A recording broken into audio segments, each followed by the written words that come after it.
Hello everybody. In today's lesson we're going to be covering the basics of metal guitar. Now if you have any questions, feel free to leave them down below in the comments and I'll respond to them as soon as possible. So let's get into it. In today's video we'll be covering certain topics that are very fundamental to metal guitar playing. Some examples would be like power chords, like palm muting, tremolo picking, stuff like that. We'll cover all the basics on just how to play guitar in general, and then we'll go into more specific stuff about metal playing. So let's do it. Now before we play awesome metal guitar, we're going to learn how to hold our guitar. So there's two main ways to hold our instrument. The first way is the more common way, aka the one I'm not doing, and that is to hold it like on our right leg, like this, and play away like that. That never really worked for me. I never found it comfortable, so I just gravitated towards the classical position. That's when you rest it on your left leg, like this. And this is nice too because this is more akin to how you'll be playing when standing up. So it's good because it gets you used to that feeling. Okay, let's get into some more playing-based things. So first thing I'm going to discuss are frets. So what are frets? Frets are these little metal bars on your fretboard that mark your fretboard on where pitches are. So they're very important because if someone says play an F, well, where is an F? Well, we know it's the first fret on the high E string or the low. Okay, and that I knew that because of frets. They divide the fretboard up into pitches. These frets are convenient because they're very easy to count and utilize. So if somebody says play an F, that's the first fret because it's here. We count the frets and that's what gives them their number. So this is the first fret, this is the second fret, this is the third fret, this is the fourth fret, this is the fifth fret, and it keeps on going. My guitar has 24 frets. This means this double fret here, which is a full octave, or this double dot here, which is a full octave from open, it has another one of those.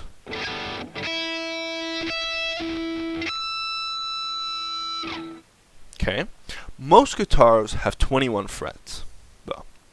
Okay. Now, how do we count frets? Well, aside from just counting up, 1, 2, 3, 4, 5, when you want to play on a fret, then you just go to the space below it.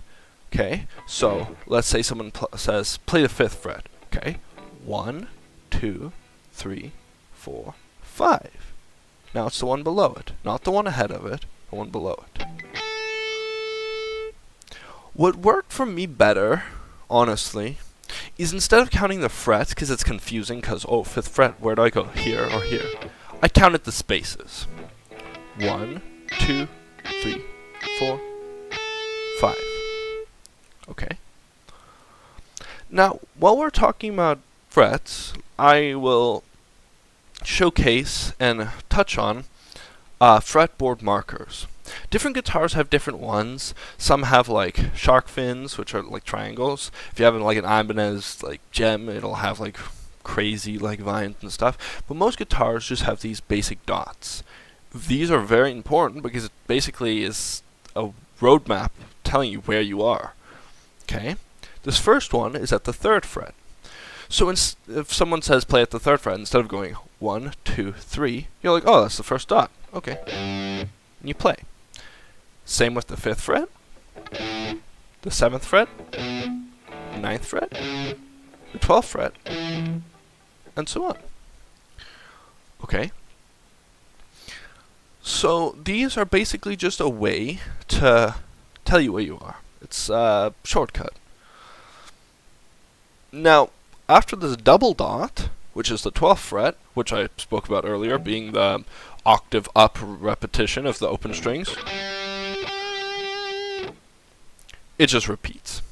So if somebody was to say, play F, for example, like we've been playing before, like that, but we want to play it up, Then we would just play 13.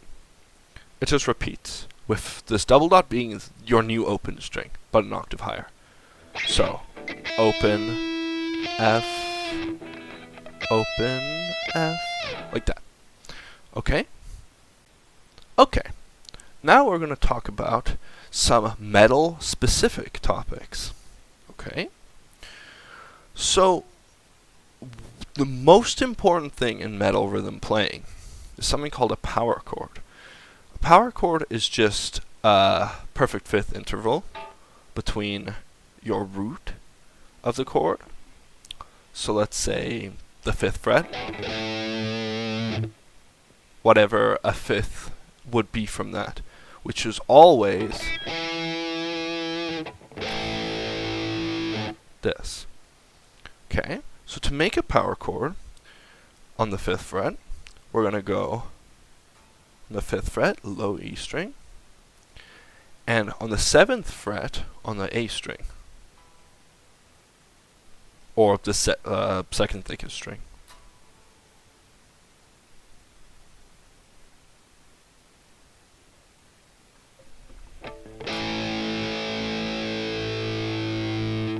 Okay. Now why these are so important is because we can move them around. So a lot of riffs are just power chords, this singular power chord shape. Once you get this down, you can play a myriad of riffs. Okay? Because we can just move it around like this.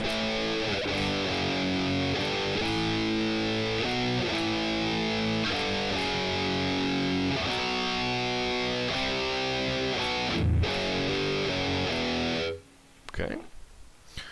Now there's different power chord shapes. There's not just this one. I played one just there. The other very common one is, I'll show it here for you, like down below. There will be a tab.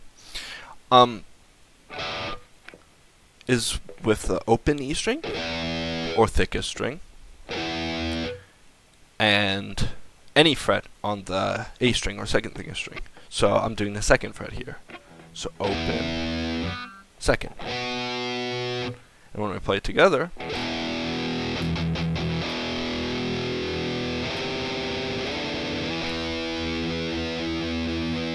okay? So, now that you got these main 2 power chord shapes down, you can play many, many riffs. And that's my next topic that I'm going to discuss. Different picking styles. So there's different picking techniques you can use. There's just strumming, or like down strumming. That's where you just play it over and over, just down, down, down, down, down.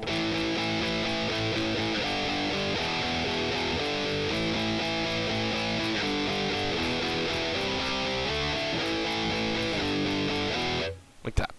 Okay. Now, if you want something that's a little more efficient and doesn't tire your arm out as fast, I would recommend alternate picking, or alternate strumming, really, for this example. And that's when instead of just going down, down, down, down, down, down, down, you're going down, up, down, up, down, up, down, up. Because instead of going, you can just go.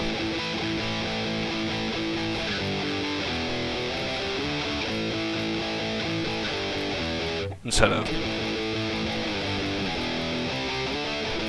you know? So, the difference is down, down, down, down, down, versus down, up, down, up, down, up, down, up, like that. Okay?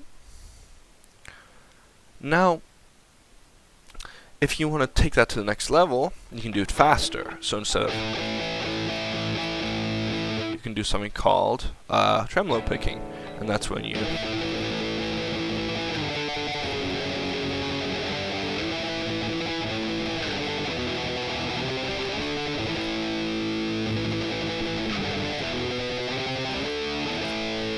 like that.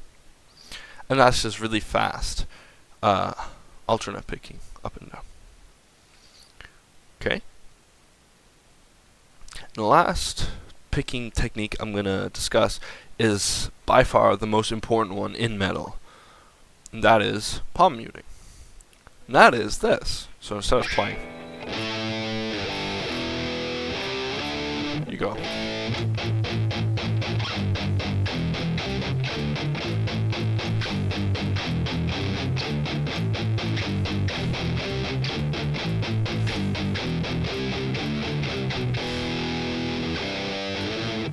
Okay, and that is changing the sound from this to this. And all you want to do is take your palm here and rest it on your strings. Now if you have a Floyd Rose like me that goes both ways, this one is blocked, so it can't move. You don't want to press really hard on your bridge because then it'll pull it out of tune, or like push the notes out of tune. But just lightly rest your palm on your strings.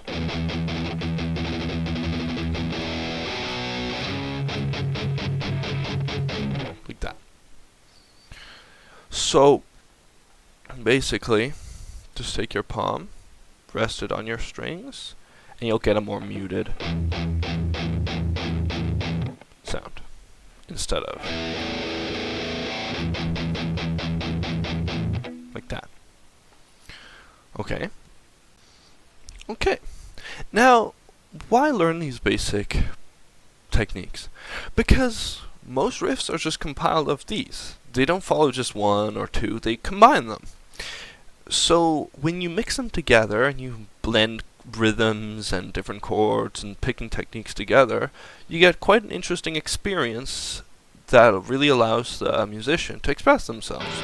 So let's take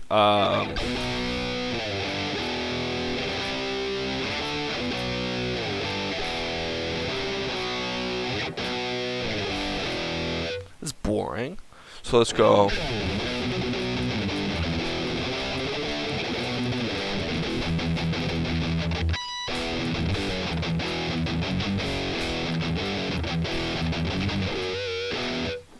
In my next lesson, I'm going to be talking about those squealy things.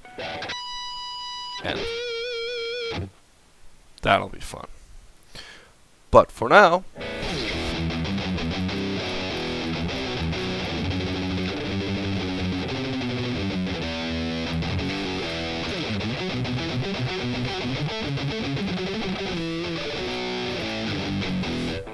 when you learn all of these things about guitar, you can combine them.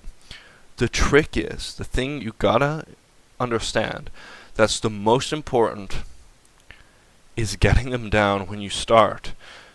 Because holy hell, it's annoying to like go your whole life playing power chords like this with this stiff arm. And then you want to learn Master of Puppets and you want to play it like James Hetfield, but you're like, holy hell, why can't I down strum properly? Well, it's obviously because your technique is faulty. So, do research. Do what feels comfortable. If your arm starts to hurt, you're doing it wrong. Okay? I hate when people are like, oh, your arm is hurting and the tendons in it are pulling and it's agonizing because you're working your arm out. No pain, no gain. If your arm is pulling in agonizing pain, you're doing it wrong. Okay? When you're just starting out, you might feel a bit of pain or discomfort. But if your arm is like a gummy worm on your leg like this because you can't move it, you're doing something wrong. Fix your faulty technique before it becomes a big problem. Okay? Guitar is really fun, but it can, if you do it wrong and your technique isn't great, it can lead to health problems like tendonitis or carpal tunnel or stuff like that. So make sure you're being safe, especially when playing fast songs and genres like metal or rock. Okay? So make sure your technique is good, proper the first time around. Okay? So in tomorrow's lesson, I'm going to be covering things like pinch harmonics and natural harmonics. So yeah, stay tuned.